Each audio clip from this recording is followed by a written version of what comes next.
them into Nation FM in the way that we usually know how. Kuna ka tarumbeta, a lot of things that we usually do here for our guests. And we just want to prepare you because if we had people in the studio, this is how it would sound, my friends.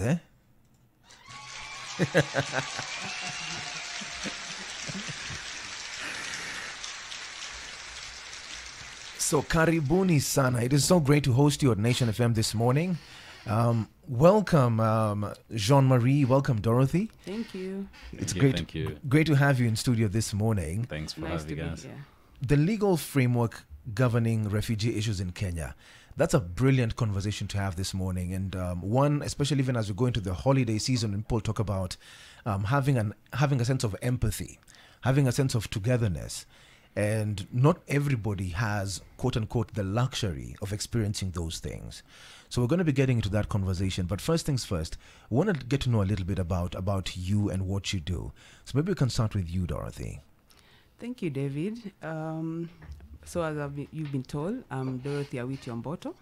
I'm an advocate of the High Court of Kenya and a specialist in migration and refugee issues. Yes, so what I do at Kituo cha Sheria Forced Migration Program is we deal with refugees. We offer them legal advice, we offer them counseling, and also something called we'll get into it later, but there's something called durable solutions. So we offer them pathways to durable solutions. Yes, that's majorly what our work at Kituo cha Sheria is. Yes. I'm putting a mental tab on that one. Durable solutions. Remember, David. Jean-Marie, good morning. Good morning. Tell us a little bit about yourself, who you are, and what you do as well. Great. Thank you, David, for having me. My name is Jean-Marie Shimwe. The name feels a bit hard to pronounce, but yes, just Jean-Marie Shimwe. I am the partnership lead of a refugee-led organization called the Voices Community. Basically, it's a community-based organization. Our work is advocacy for refugee issues, supporting inclusion, policy, and conversation about refugees leading. Other than that, we also have a campaign called The Future with Working Busy, which essentially gives recommendations on what refugees in Kenya want in terms of inclusion. Other than that, I'm a refugee from Rwanda. I've been in Kenya for the last 25 years. And my experiences living in Kenya has been of a roller coaster, I would say, but I'm happy to be part of this conversation today. And I'm also a paralegal with Kituo cha Sheria. Oh, wow. Yes. That's brilliant. And you have a great voice, by the way. Thank you. Yeah. So even as we start off this conversation, before we get into the legalities of it, Dorothy, what is the reality on the ground for refugees in Kenya today? Yes, so the refugee situation is supposed to be a temporary situation. No one is supposed to be a refugee forever. Yeah. So when a little bit of history, when this began after World War I, and now people are being displaced and people are running to other states. So when that happened, then the states that were taking in people then knew this, it was a temporary situation, so we'll have them here for a while. After things settle back home, they'll be going back. But so just like in Kenya, actually the first refugee camp was in Mombasa. So in Kenya, they were here. We thought they'd be here for a short time, then things would settle. But now you see, like Jean-Marie, he's been here for 25 years. Yeah. So with that, then now we just like when you have a visitor, when he first comes, things are friendly, you welcome them. But as time goes by, you kind of feel a bit burdened, the host country. So then that has kind of put a bit of pressure on Kenya.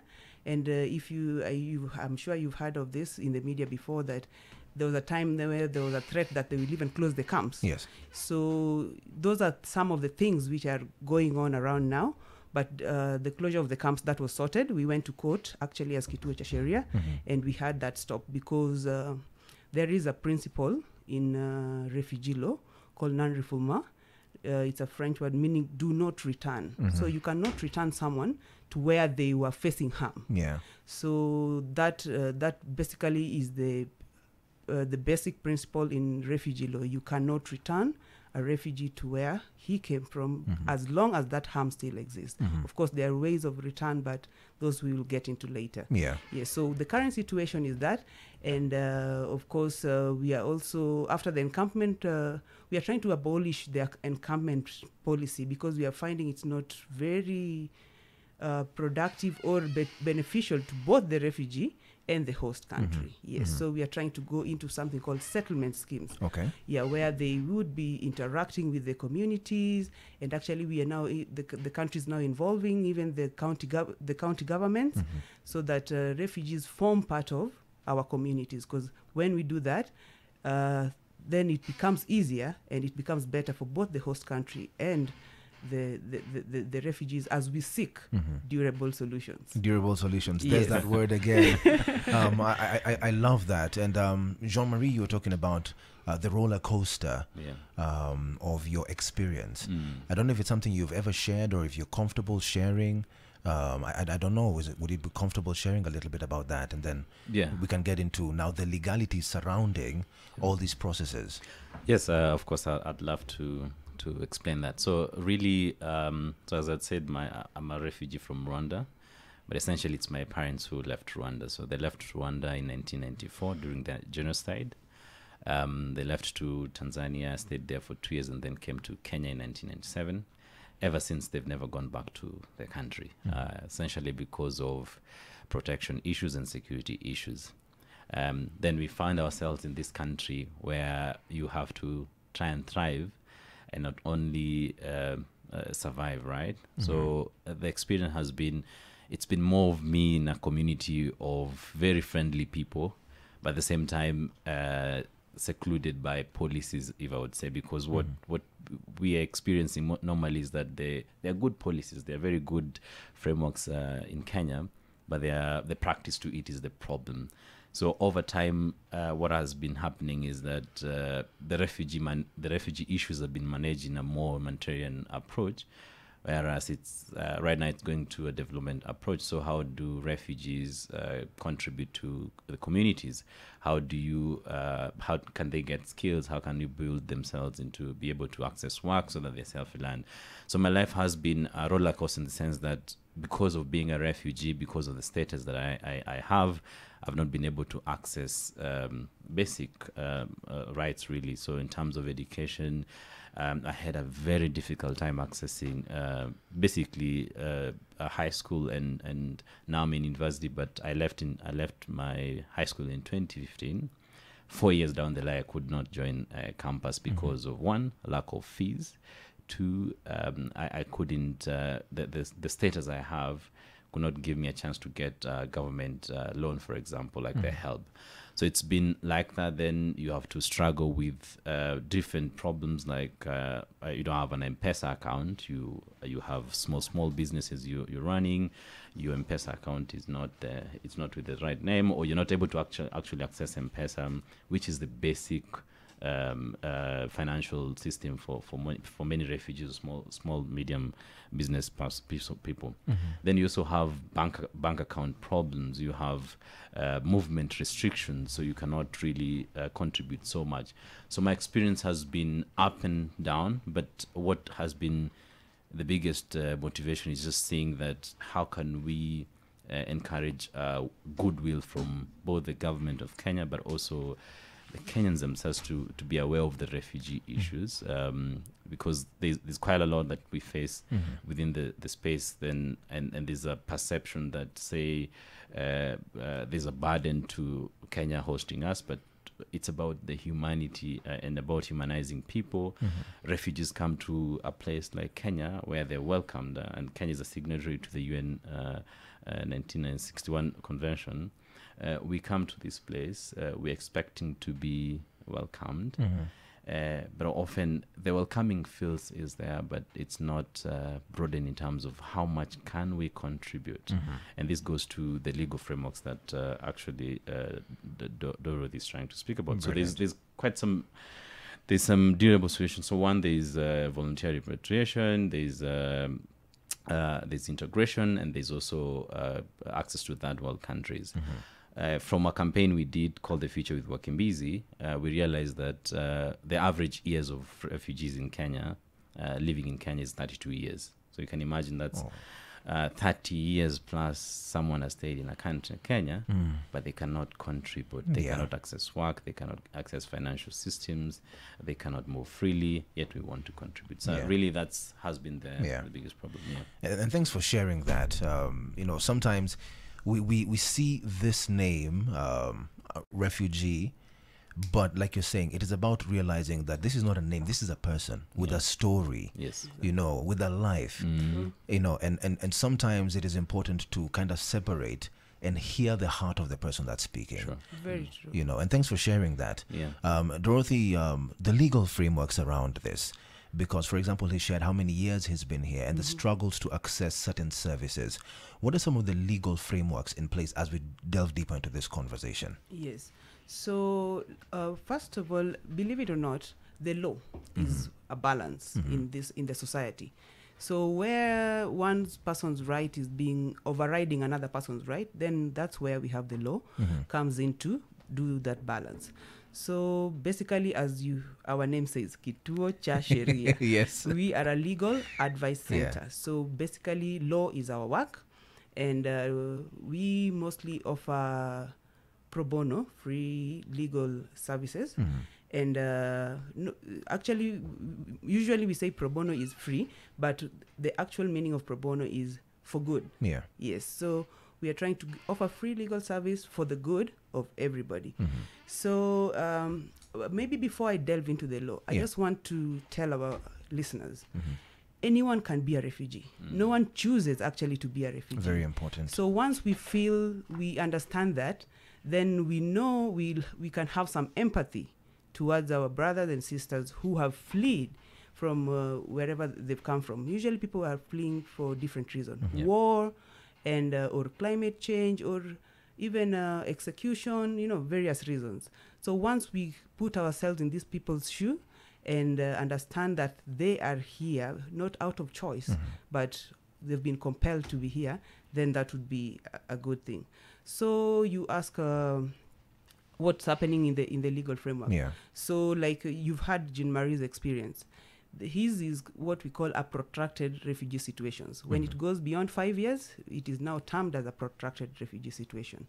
So because of those, the international community has been looking at how do we change how we've been handling this issue. Do we still go on with the same styles? Because now let me talk about the durable solutions. They are 3, which are provided for in law in the 1951 UN Convention. That is the mother law that governs refugee issues in the world. So in that convention, there are 3 durable solutions. The first one and the most preferred is something called voluntary repatriation. Voluntary repatriation is when a refugee now decides on his own volition that, okay, I've been told by UNHCR or I have proper information that my country is now safe and I want to go back. Then voluntarily, the key word there is voluntary. No one should be compelled to go back. So when he voluntarily says, I want to go back to my country, the host country, Kenya, together with the UNHCR, which is the international body governing refugee issues, assists in taking this person back home. The second durable solution is what we call resettlement to a third safe country. So when a refugee lands in Kenya and maybe because of security issues, this is what we call protection. So that is one of the obligations of a host country, to protect this person, because this person, remember, wamekimbia from war. So you can, under that protection, sometimes we might not be able to protect them appropriately within Kenya. Maybe the person who they were fighting, who was trying to kill him in the country, they are in the same country and the threat still exists. So that in that situation, then we talk of resettlement to a third safe country. That's where you find refugees maybe being taken to America, Australia, Canada, or the countries which are willing to accept them. That is the second durable solution called resettlement. And the third and last durable solution, as the name says, durable, is local integration. What happens under local integration? Local integration, we are trying to integrate refugees who have probably stayed here longer, like Jean Marie, to become Kenyans. That is the ultimate, that is the dream, or that is the intention behind local integration. So that we are saying, okay, they've been assimilated, they've grown here, this person has been born here. Fine, he might be Rwandese, but he's never stepped in Rwanda. He might be Sudanese, but he's never stepped in Sudan. Then what happens? This person has grown up here, he is contributing to the economy of Kenya, and then we decide, okay, let us, through other various means like marriage or registration, then they can apply to become Kenyan citizens if they qualify. But out of the 3 durable solutions, the first 2 have been working, not to the required magnitude. The numbers are very small. So you find this is what is still causing the refugee situation to stay protracted. So then now, in 2016 September, the world, the countries around the world met in, I think, Geneva, and they came up with something called a comprehensive refugee framework. Yes, so this one was to supplement. Under international law, you don't amend laws. So we have the 1951 convention. You just add protocols and other needs to cover what is missing already.